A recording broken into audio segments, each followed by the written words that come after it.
C'est ça que la parole est une semille, une graine. C'est ça. La Bible dit que toute parole prononcée ne retourne jamais sans accomplir ce pourquoi elle a été prononcée.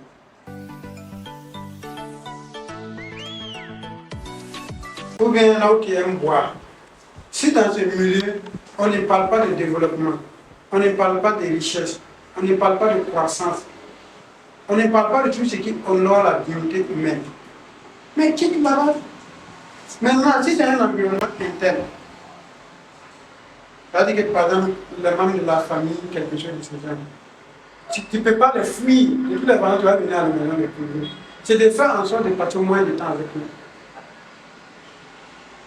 Si c'est côté environnement interne, si on passe moins de temps avec eux aussi, c'est mal ou bien c'est pas mal, c'est pas que tu te protèges.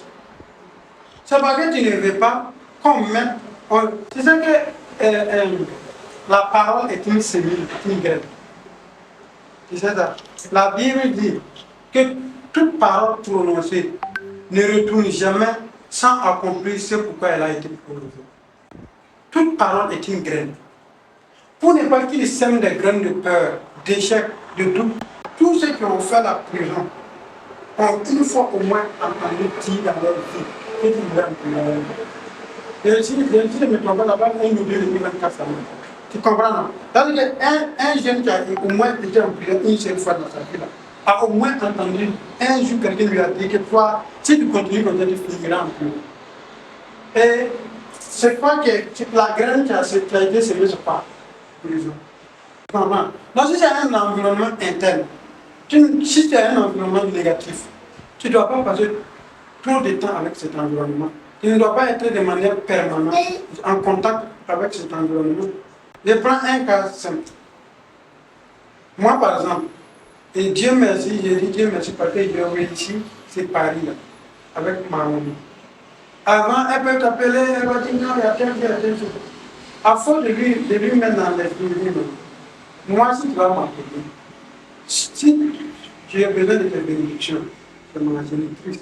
J'ai besoin de tes prières, j'ai besoin de tes souhaits. Mais négativité, là, je ne suis pas dedans. Ah, si tu continues, non. Et aujourd'hui, parce que si je l'appelle, je vois qu'elle va aller dans ce sens qui est négatif, tu vas saper ma motivation. Qu'est-ce que je fais? Oh, imagine, tu je te rappelle, oh, je te rappelle. Puis, je ne suis pas dit. Parce que tu ne vas pas s'aimer aujourd'hui. Je ne vais pas te donner cette opportunité. Par exemple, ton papa, il est trop négatif.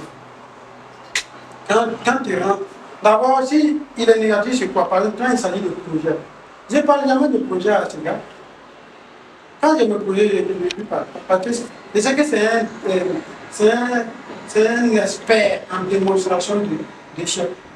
C'est-à-dire que lui peut te démontrer comment est-ce que ton projet va pas aboutir.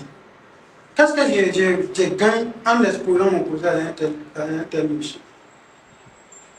Donc, quand il s'agit de lui, on parle de tout chaque projet. Et si je vois que c'est un milieu où il est, parce que je dis quoi?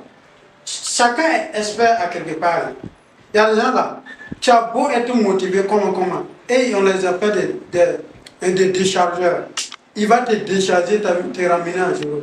Quand toi-même tu te lèves en là, tu deviens joint.